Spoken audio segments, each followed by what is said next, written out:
1347મો શબ્દ મિત્રો રેડવું. રેડવું ને અંગ્રેજીમાં શું કહીશું? તો રેડવું ને અંગ્રેજીમાં કહીશું ટુ પોર.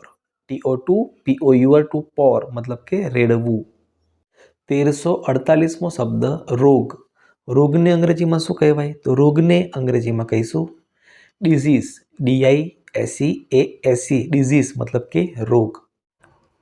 1349મો શબ્દ મિત્રો રોગી. રોગીને અંગ્રેજીમાં શું કહેવાય? તો રોગીને અંગ્રેજીમાં કહીશું અનહેલ્ધી. આમાં સ્પેલિંગ મિસ્ટેક છે. આમાં સ્પેલિંગ થાય UNHEALTHY અનહેલ્ધી. અનહેલ્ધી મતલબ કે રોગી. 1350મો શબ્દ મિત્રો રોટલી. રોટલીને અંગ્રેજીમાં શું કહેવાય? તો રોટલીને અંગ્રેજીમાં કહીશું ચપાટી. CHAPATTI ચપાટી મતલબ કે રોટલી. 1351મો શબ્દ મિત્રો લપસવું. લપસવું ને અંગ્રેજીમાં શું કહેવાય? તો લપસવું ને અંગ્રેજીમાં કહીશું to sleep. TO2SLIP to sleep મતલબ કે લપસવું. 1352મો શબ્દ મિત્રો લસણ.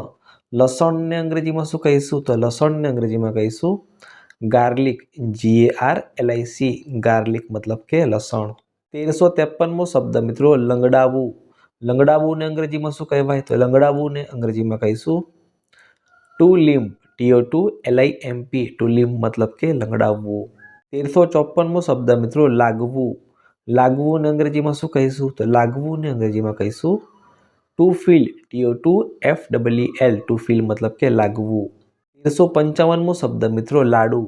લાડુને અંગ્રેજીમાં શું કહેવાય? તો લાડુને અંગ્રેજીમાં કહીશું sweet edible balls. Sweet edible balls મતલબ કે લાડુ, જેનો સ્પેલિંગ થાય છે SWEET sweet, EDIBLE edible, BALLS balls. Sweet edible balls મતલબ કે લાડુ. 1356મો શબ્દ મિત્રો લાત. લાતને અંગ્રેજીમાં શું કહેવાય? તો લાતને અંગ્રેજીમાં કહીશું કિક. KICK કિક મતલબ કે લાત. 1357મો શબ્દ મિત્રો લાભ. લાભને અંગ્રેજીમાં શું કહીશું? તો લાભને અંગ્રેજીમાં કહીશું બેનિફિટ. BENEFIT બેનિફિટ મતલબ કે લાભ. 1358મો શબ્દ મિત્રો લીંબુ. લીંબુને અંગ્રેજીમાં શું કહેવાય? તો લીંબુને અંગ્રેજીમાં કહીશું લેમન. LEMON લેમન મતલબ કે લીંબુ.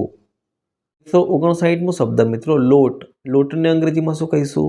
તો લોટને અંગ્રેજીમાં કહીશું ફ્લોર. FLOUR ફ્લોર મતલબ કે લોટ. 1360મો શબ્દ મિત્રો લોઢી. લોઢીને અંગ્રેજીમાં શું કહીશું? તો લોઢીને અંગ્રેજીમાં કહીશું frying pan. FRYING frying PEN frying pan મતલબ કે લોઢી. 1361મો શબ્દ લોહી. લોહીને અંગ્રેજીમાં શું કહેવાય? તો લોહીને અંગ્રેજીમાં કહીશું બ્લડ. BLOOD બ્લડ મતલબ કે લોહી.